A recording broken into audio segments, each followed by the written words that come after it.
គឺសេដ្ឋកិច្ចរបស់ថៃហាក់ដូចជាហក់ឡើងបន្តិចក្រោយពីមានដំណឹងថាលោកអនុทิនឆាន់វីរគុលនឹងបន្តតំណែងជានាយករដ្ឋមន្ត្រីទៀតដោយខាងវិនិយោគិនបរទេសបានសម្រេចទិញស្តុកភាគច្រើនរបស់ថៃដែលសម្រុកទិញតែម្ដងចាប់តាំងពីថ្ងៃច័ន្ទមកដោយច្រើនជាងក្នុងរយៈពេល4ឆ្នាំចុងក្រោយនេះទៅទៀតបាទដោយសារតែពួកគេមានជំនឿថាអាចនឹងមានលំនឹងសេដ្ឋកិច្ចនិងនយោបាយក្នុងរយៈពេលប្រហែលឆ្នាំទៅមុខទៀតនេះបាទនេះជាព័ត៌មានសំខាន់ដែលខ្ញុំចងក្រងសម្រាប់ប្រិយមិត្តទាំងអស់គ្នាហើយថាសន្យាថានឹងជម្រាបជូនប្រិយមិត្តអំពីសារៈសំខាន់នៃការលើកលែងបំរាមអាវុធរបស់សហរដ្ឋអាមេរិកនេះដែលSouth China Morning Post បានរាយការណ៍ហើយមានអ្នកជំនាញបរទេសជាច្រើនបានបញ្ចេញយោបល់នេះខ្ញុំដោយអត្ថបទនេះវែងពេកមិនបានមានពេលធ្វើជូនហើយមិនចង់យកមកជម្រាបខ្លីទេអញ្ចឹងនឹងទំនេរនឹងខ្ញុំនឹងថតជូនពេលក្រោយណាបាទព័ត៌មានទី1នេះគឺជាសេចក្តីរាយការណ៍របស់ខាងវិទ្យុ NPR National Public Radio បានរាយការណ៍ថាគឺនៅថ្ងៃអង្គារទី10ខែកុម្ភៈឆ្នាំ2026នេះគឺខាងគណៈកម្មាធិការត្រួតពិនិត្យរបស់ខាងសភាបានកោះអញ្ជើញប្រធានខាងប៉ូលីសអន្តរប្រវេសន៍ មកឆ្លើយបំភ្លឺនៅក្នុងគណៈកម្មការហ្នឹងអំពីការធ្វើប្រតិបត្តិការរបស់ខ្លួននាពេលកន្លងមកហើយគឺជាការកត់សម្គាល់ផងដែរការកោះអញ្ជើញមកនេះគឺកើតមានឡើងជាលើកដំបូងហើយចាប់តាំងពីប៉ូលីសអន្តរប្រវេសន៍ បានបាញ់សម្លាប់ពលរដ្ឋអាមេរិកអស់ចំនួន2នាក់ក្នុងពេលដែលពួកគេធ្វើប្រតិបត្តិការនៅក្នុងរដ្ឋ Minnesota គឺនៅក្នុងទីក្រុង Minneapolis មកហើយគឺនៅពេលដែលចូលរួមធ្វើសវនកម្មនោះគឺសមាជិកសភាទាំងគណៈបកប្រជាធិបតេយ្យទាំងគណៈបកសាធារណរដ្ឋនោះគឺបានឆ្លៀតឱកាសនឹងរិះគន់ចំពោះ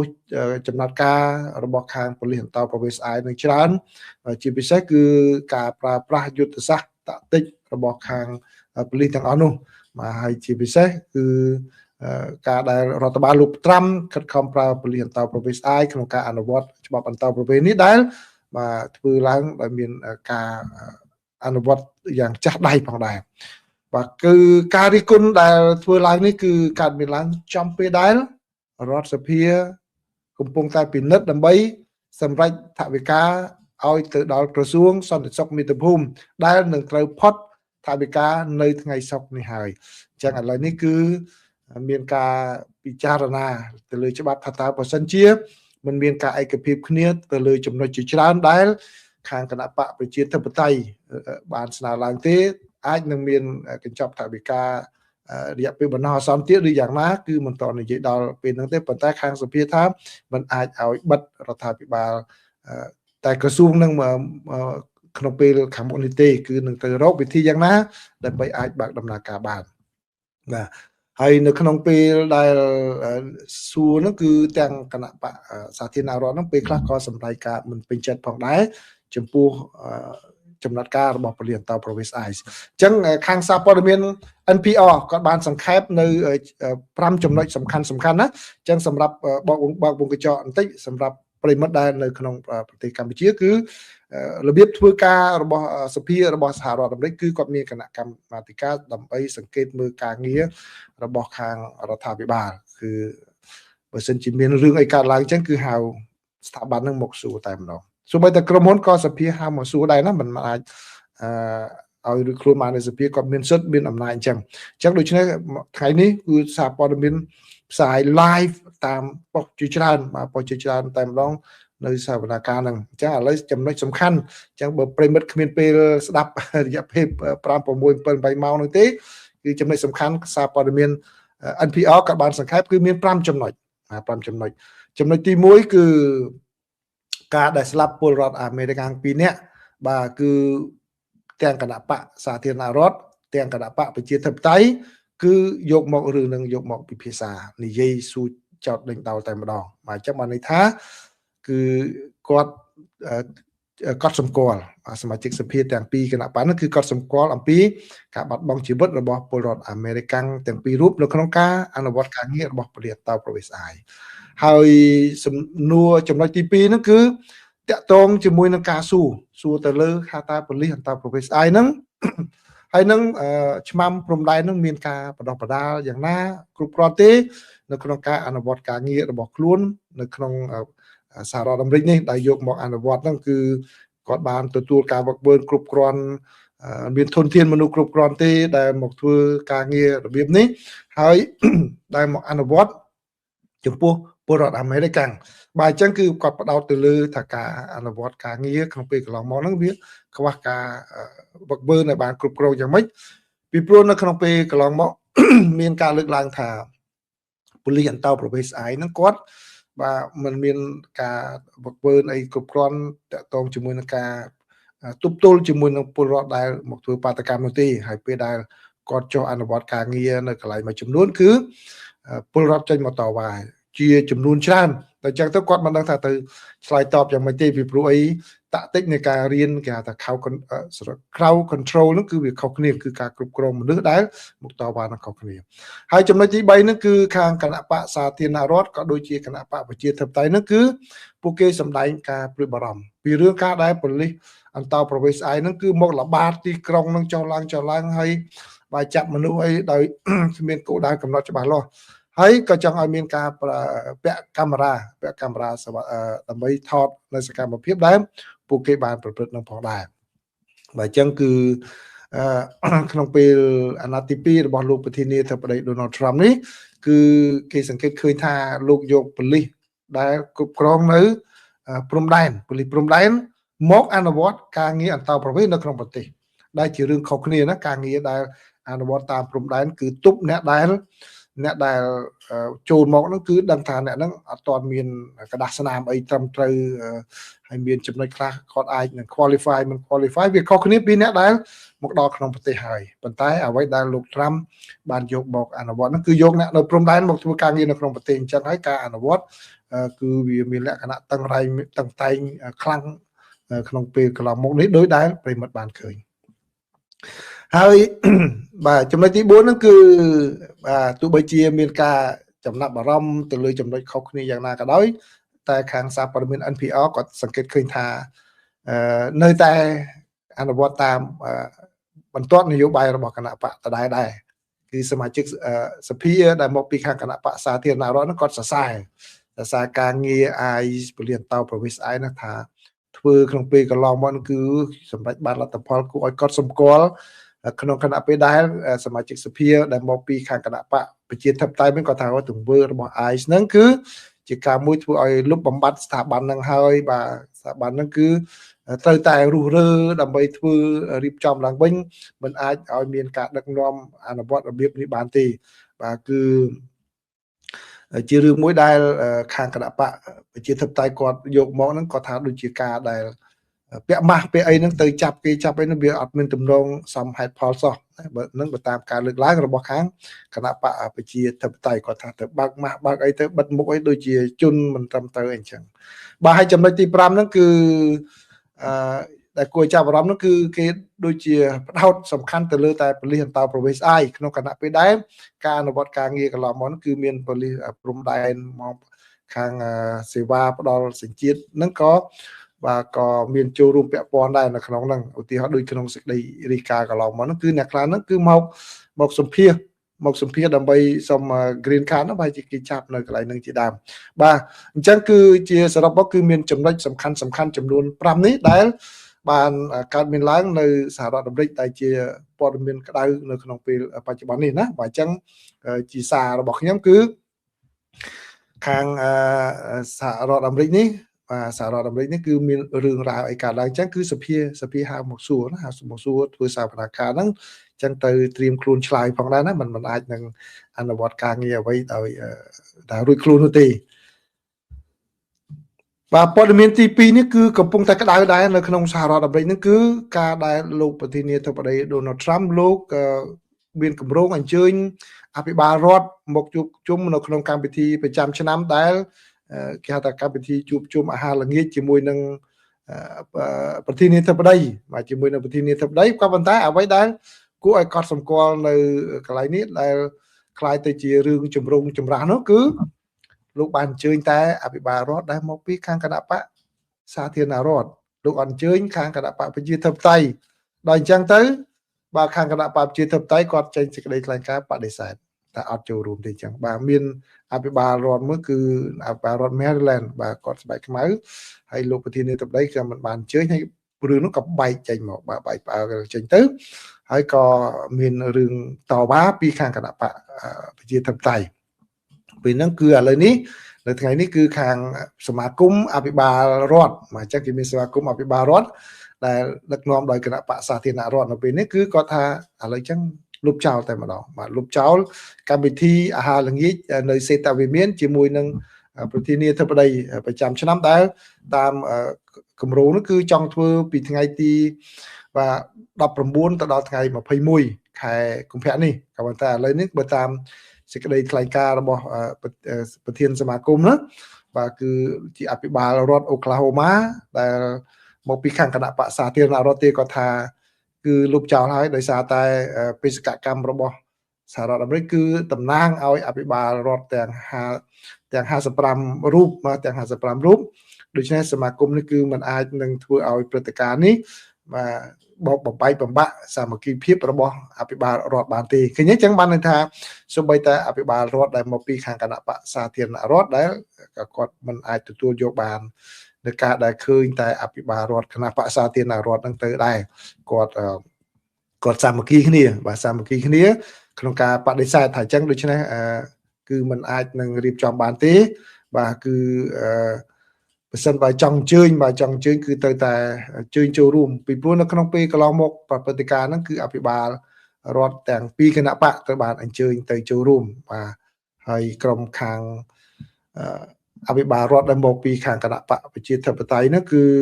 បាននិយាយជាជំហររួមគ្នាថាក្រុមអភិបាលរដ្ឋនៃគណៈបកប្រជាធិបតេយ្យគឺគេនៅតែបាទសាមគ្គីគ្នាគឺមិន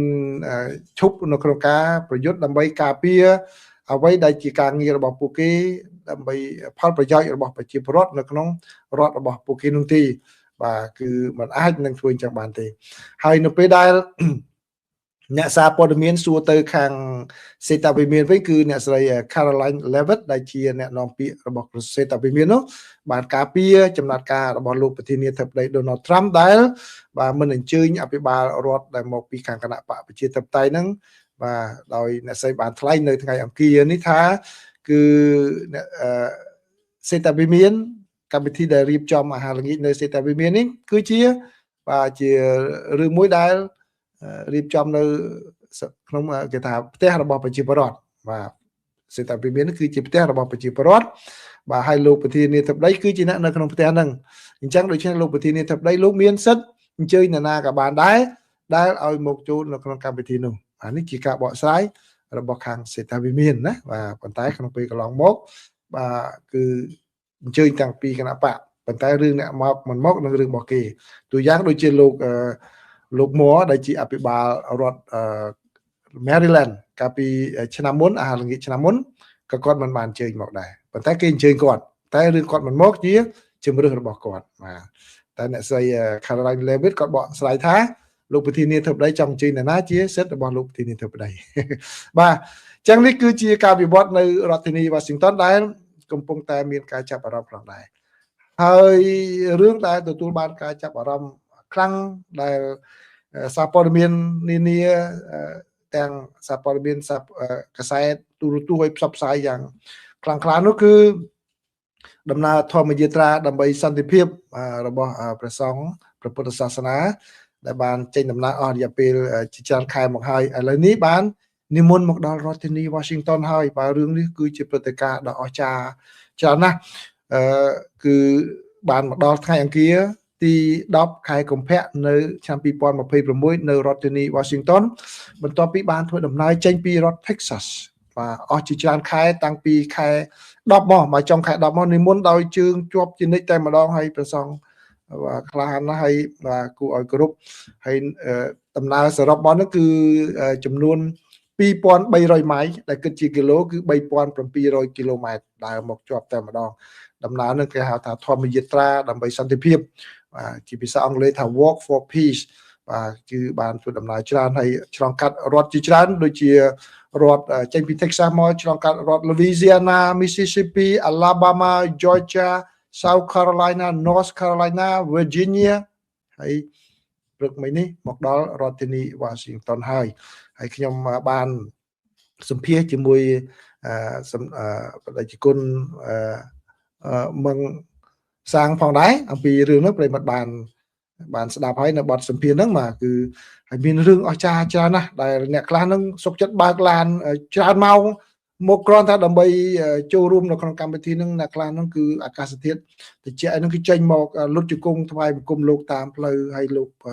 ផ្សព្វផ្សាយនៅមេត្តាធម៌ហើយជាពិសេសសារសំខាន់ហ្នឹងគឺថានៅក្នុងខ្លួនយើងម្នាក់មានសន្តិភាពហើយដូច្នេះយើងត្រូវយកអសន្តិភាពនៅក្នុងខ្លួនយើងមកប្រើប្រាស់កុំឲ្យយកហិង្សាបាទមកប្រើប្រាស់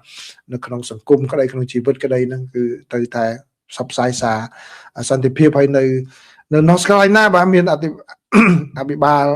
រដ្ឋបានចេញមកដែរបាទគឺស្វាគមន៍ហើយនឹងអបអរសាទរថ្លែងនឹង North Carolina គឺអភិបាលរដ្ឋក្នុងគឺលោក George Stan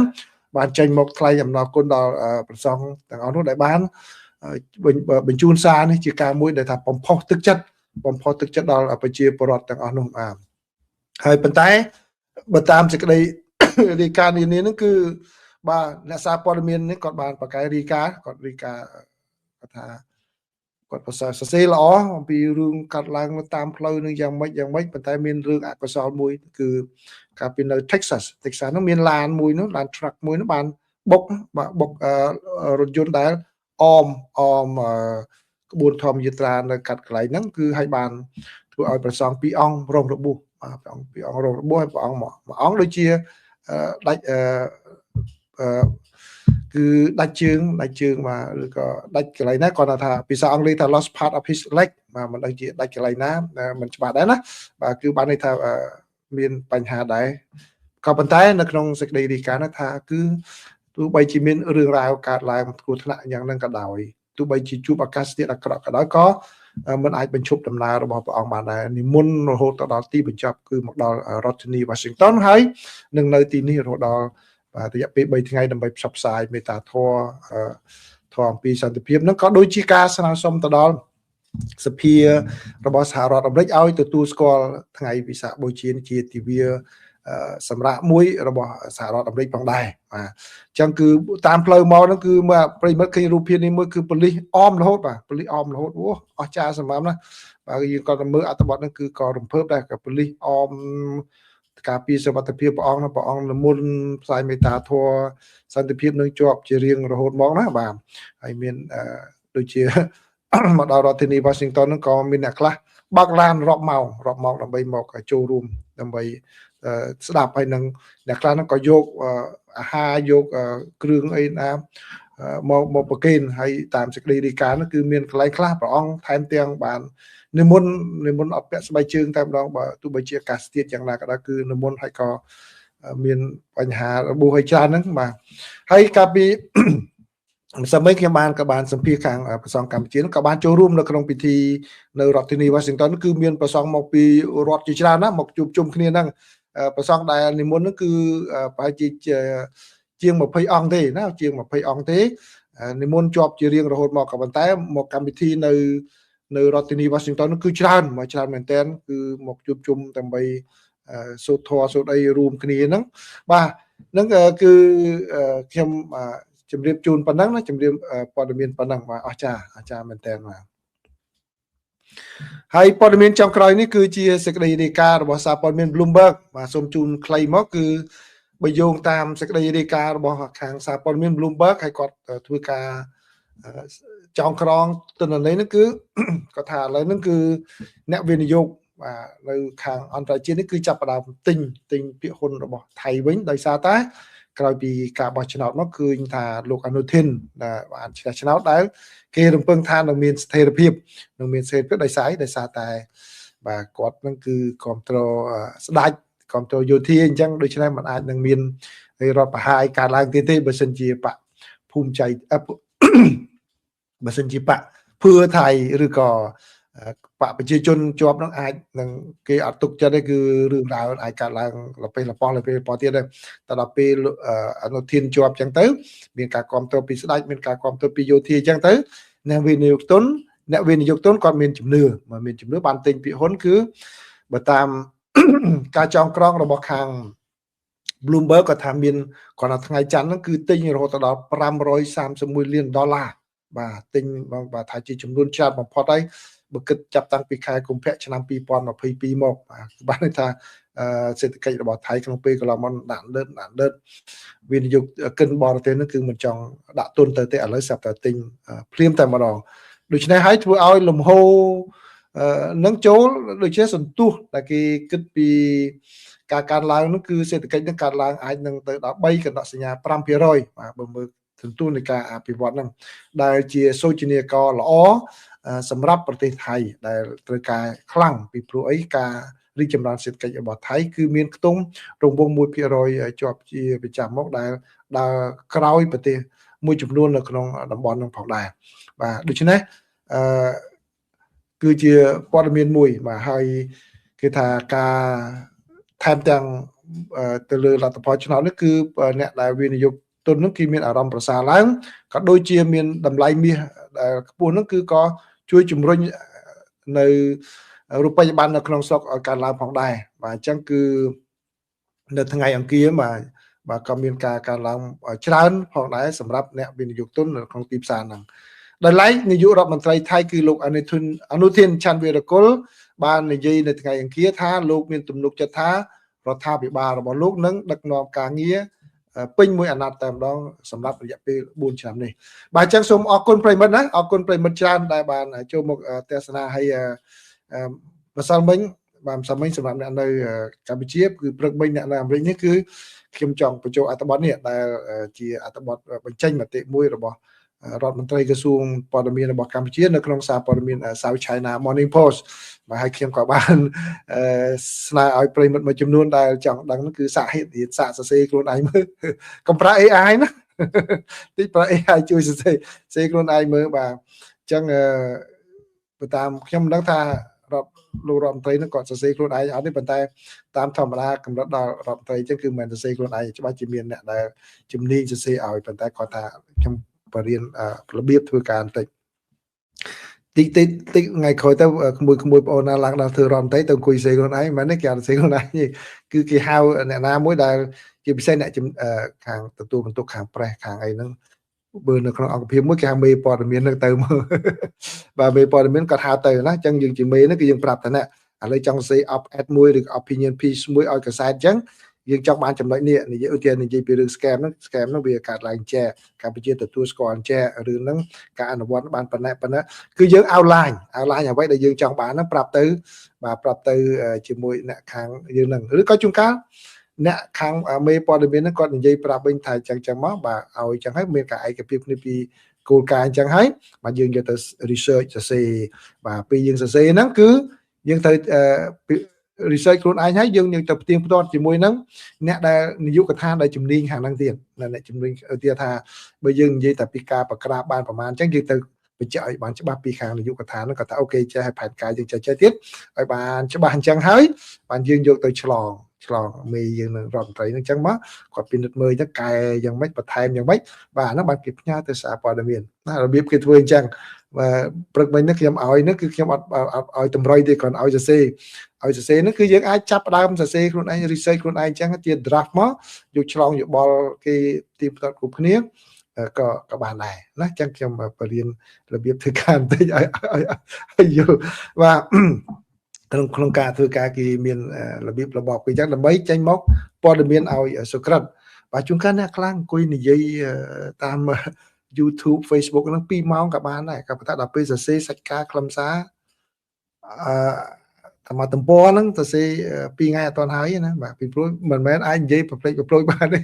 យើងនិយាយចឹងចេះនិយាយបានប៉ុន្តែដល់ពេលសរសេរយើងទៅរើសពាក្យនឹងវាមានលក្ខណៈយ៉ាងម៉េច professional ហ្មងបាទបើតែកម្រិតត្រឹមថាថ្នាក់ណាប្រធានស្ថាប័នអីហ្នឹងគឺ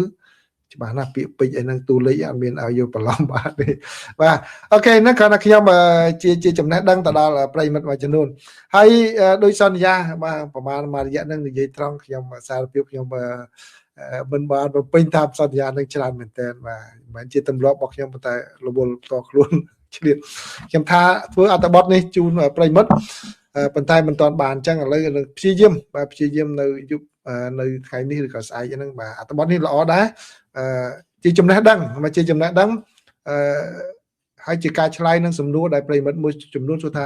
តើកិច្ចខិតខំប្រឹងប្រែងរបស់យើងកន្លងមកតើអន្តរជាតិគេយល់យ៉ាងម៉េចបាទដូច្នេះតាមរយៈប្រតិកម្មរបស់ខាងអ្នកជំនាញមួយចំនួនអ្នកសង្កេតការមួយចំនួនយើងអាចយល់ដឹងបានអញ្ចឹងដូច្នេះនៅក្នុងរឿងនេះសូម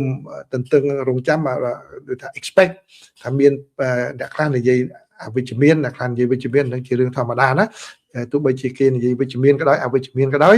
ខ្ញុំនឹងបង្ហាញជូនប្រិមិត្តដើម្បីឲ្យប្រិមិត្តបានយល់ឲ្យដឹងកុំឲ្យយកតែចំណុចណាល្អមកល្អពេកស្អាតតែការពិតវាអត់ល្អអញ្ចឹងដូច្នេះសារព័ត៌មានគាត់ទៅជ្រើសដែរគាត់ជ្រើសរើសយកអ្នកខ្លះនិយាយល្អអ្នកខ្លះនិយាយមិនល្អដែរអញ្ចឹងណាបើអញ្ចឹងថ្ងៃនេះ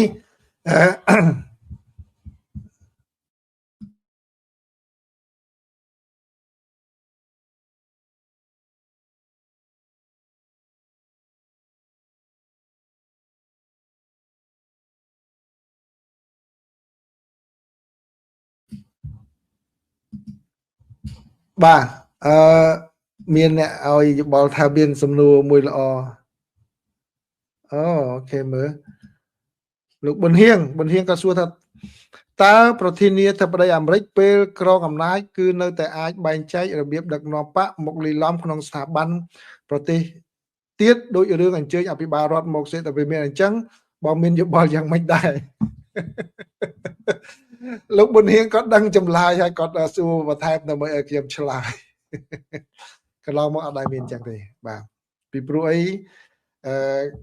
ក្នុងពេលឃោសនាបាទគឺធម្មតាទាំងបេក្ខជនគណៈបកសាធារណរដ្ឋក្តីប្រជាធិបតេយ្យក្តីគាត់តែងតែ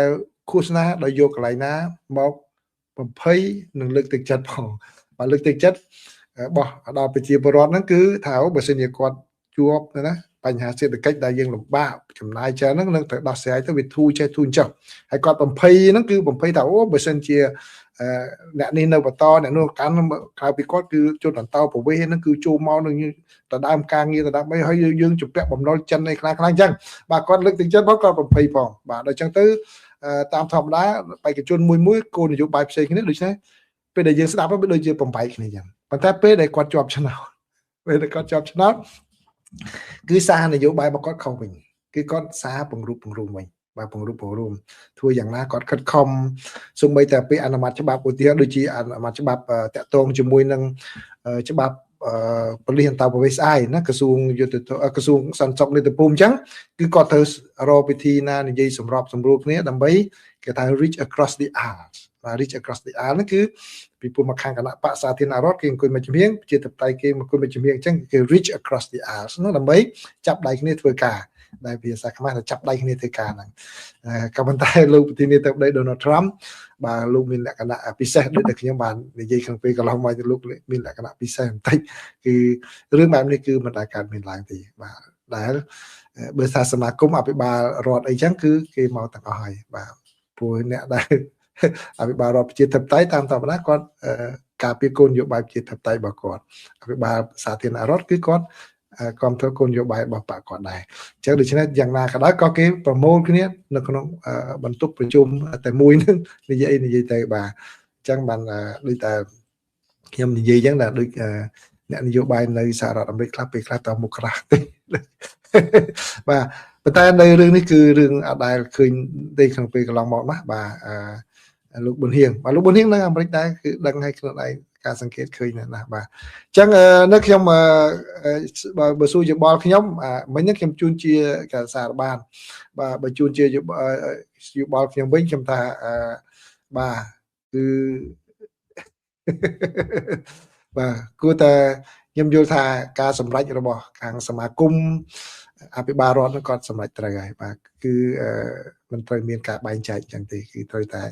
បើជាអាមេរិកកាន់តែមួយបាទប៉ុន្តែអ្វីដែលលក្ខណៈពិសេសរបស់អាមេរិកដែលចាស់ដែរបើសិនជាឧទាហរណ៍បើយើងមានលក្ខណៈ